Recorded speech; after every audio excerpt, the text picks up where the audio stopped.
उसके लिए वो कथा सुनाते हैं गोकर्ण जी की कि आपको हम कथा सुनाते हैं। एक नगर था और इस नगर का नाम है, जो तुंगभद्रा नदी के किनारे पर बसा हुआ है, अनुपम नगर।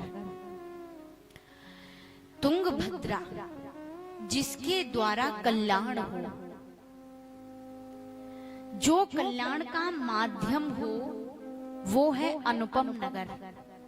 और अनुपम नगर है बड़े भाग्य मानस तन पावा, सुर दुर्लभ सदग्रंथन गावा। अनुपम नगर है ये शरीर मनुष्य का।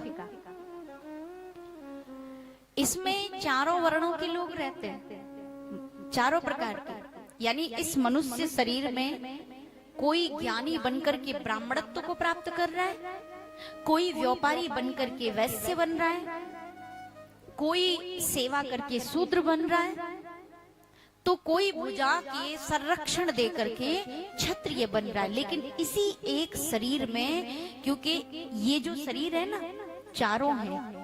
जिस समय ये ज्ञान देता है उस समय ये ब्राह्मण है, जिस समय बुझाओं से ये दूसरों की रक्षा करता है उस समय ये क्षत्रिय है, जिस समय ये अपना पेट भरने का विचार करता है उस समय ये वैश्य है, और जिस समय ये किसी को सेवा दे रहा होता है उस समय ये शूद्र है। एक ही पुरुष चारों है, एक ही जीव चारों, ब्राह्मण भी है, क्षत्रिय भी है, वैश्य भी है, शूद्र भी है। जिस समय जिस व्रति में वो वर्त रहा होता है वो वही वर्ण का हो जाता है। उसमें एक ब्राह्मण देव रहते थे, नाम था आत्मदेव, पत्नी का नाम था धुंधली देवी। और धुंधली देवी तो जैसी महान थी आपने सबने सुनी है, और हमारे तुम्हारे सवन के गामन में 2-4 धुंधली देवी तो मिल जाएंगी। और बिन धुंधली देवी की बात पे बड़ी हंसी आवे। खूब वजन धरे हुए गो मूड पे, और कौआ गैल चलती है रोक लंगी, एनी तन सुनी का फलानी बात।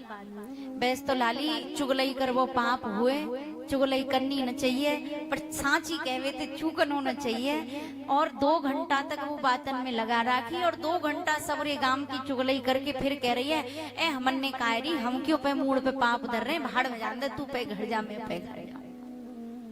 जी है धुंधली देवी। 2 घंटा तक सवरी बुराई भलाई सब कल नहीं, अब 2 घंटा बाद कह रही है कि हम कहीं पे मूड पे पापे धरे, क्योंकि अब भाई मूड को वजन लग गो कि मैं मूड पे तो हेल धरी है। वो है धुंधली देवी, जाको झाड़ू पोंछा, घर के सफाई पे ध्यान नहीं, अपनी सफाई पे ध्यान। सवेरे उठी, लिपस्टिक लाली लगाई, बिंदी लगाई, मोड़ो धोयो, नहाई न नहाई कोई फर्क ना पड़े, पर घर में बाकी कहूं झाड़ू नहीं लगे, 4 जगह 4 घर में घूम आई, बात बनाई आई, लौट आई। वो है धुंधली देवी।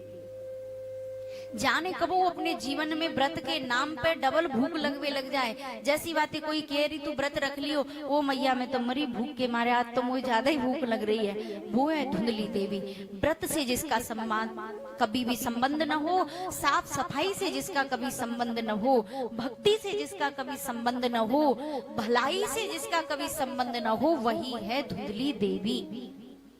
और ये केवल नारी नहीं है, ये बुद्धि है, ये पुरुष की भी हो सकती है और स्त्री की भी हो सकती है, दोनों में से किसी की भी हो सकती है। क्योंकि आत्मदेव जो है, जो ब्राह्मण है वही आत्मा है, और जो धुंधली देवी है वही बुद्धि है।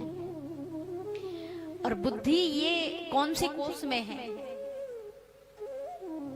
अन्नमय कोष, प्राणमय कोष और मनोमय कोष। उसके बाद विज्ञान में और आनंद में कोष आता है। तो ये मनोमय कोष में, यानी मन के आधार पर चल रही है। इसका वास्तविकता से कोई, कई तो महिला ऐसी देखी है मैंने कि आटो एक ही संग मार के गूंथ के धल्लंगी, संजा तक वही की रोटी सेक सेक के खवाती रंगी, और बलायसी तो सब्जियों बना के धल लेते कि संजा को भैया खा ली।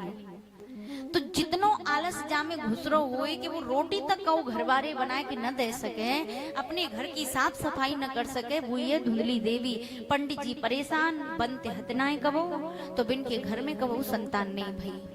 पंडित जी नहावे धोवे वारे, सिद्धांत वारे, नित्य कर्म करवे वारे, पत्नी ते बने नहीं, लेकिन काऊ ने कही कि पंडित जी तुम्हारे घर में अभी तक संतान ना भई, पितृ ऋण ते कैसे मुक्त होंगे। तो पंडित जी ने सोची अपनी पत्नी की बुद्धि शुद्ध करवे काजे कोई आश्रय लेना पड़ेगो, तो ईश्वर के आश्रय ते बड़ो कौन सो आश्रय होगो। सो ईश्वर की शरण में चले। तपस्या करने के लिए जंगल में गए और जंगल में तपस्या कर रहे थे। जिस समय तपस्या कर रहे थे वहां से सन्यासी निकले। तो सन्यासी ने जब ब्राह्मण देवता को देखा, मुंचा ज्ञानम प्रजा रूपम बलिष्ठा कर्मणो गति विवेकम तु समासाध्य त्यज संसार वासनाम। सन्यासी ने जब कहा ब्राह्मण देव इतनी कठोर तपस्या, ब्रह्म ज्ञानी, क्या लालसा शेष रह गई, क्या वासना शेष रह गई। तो पंडित जी ने कहा महात्मन कुछ नहीं, बस एक पुत्र प्राप्ति की इच्छा है। सन्यासी ने कहा ब्राह्मण रोने से कोई लाभ नहीं, कथम रोदसी विप्र। जब उन्होंने पूछा क्यों रो रहे हो, तुम कहते चिंता वाली ऐसी कौन सी चिंता लग गई। उन्होंने कह दिया पुत्र चाहिए, तुम मत रो, 7 जन्मों तक तुम्हें पुत्र नहीं है, घर लौट जाओ, ठाकुर जी को अपना पुत्र मानो, उसी में आनंदित रहो। ब्राह्मण देवता ने कहा नहीं महात्मन, ईश्वर प्राप्त न होते, उनकी तपस्या करते करते मैं मृत्यु प्राप्त हो जाता, तब भी मेरे हाथ में लड्डू था, और आज मेरे भाग्य में 7 जन्मों तक संतान नहीं और एक यति मेरे सम्मुख खड़ा है, तब भी मेरे हाथ में लड्डू है। यानी एक सन्यासी, एक महात्मा, जिस लकीर को प्रभु नहीं काट सकते, उस लकीर को महात्माओं का, सिद्ध पुरुषों का सिद्धांत काट देता है। नहीं महात्मा संतान चाहिए। उन्होंने कहा ठीक है जिद कर रहे हो तो एक फल क्या, कोई केला अमरूद नहीं, अपनी तपस्या को फल संकल्प करो और पंडित जी को समर्पित कर दियो फल के रूप में, या अपनी पत्नी को दे दियो, वो पावेगी तो बढ़िया संतान, विवेकवान संतान होगी। पंडित गए, पंडितानी से कही देवी आप फले पालो, एक पुत्र होएगो, गुणवान होएगो, विवेकवान होएगो। सन्यासी को आशीर्वाद है, लेकिन पंडित जी की बात ना सुहाई पंडितानी को। वो तो आजकल की बैरवानी की तरह सो कह रही है कि मुझे तो अपने गर्भ में बच्चे ही ना धारण करना। कहते हैं जो भूमि बंजर हो जाए और जिस माता की कोख बांझ रह जाए, वो भूमि और माँ जीवन पर्यंत रोती हैं। लेकिन आज की जो नई बहनें हैं उनको इस बात से कोई अंतर नहीं पड़ता। माता की कोख मिलना सौभाग्य की बात है, सबके बस की थोड़ी है।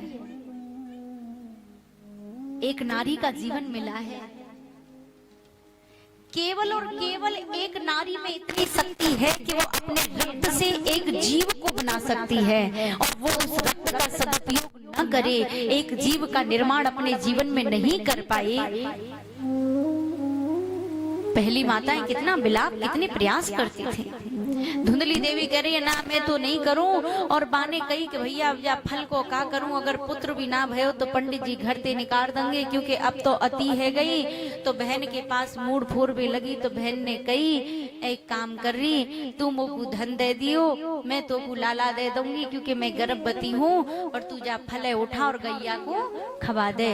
वैसो ही करो, 9 महीना बाद लाला।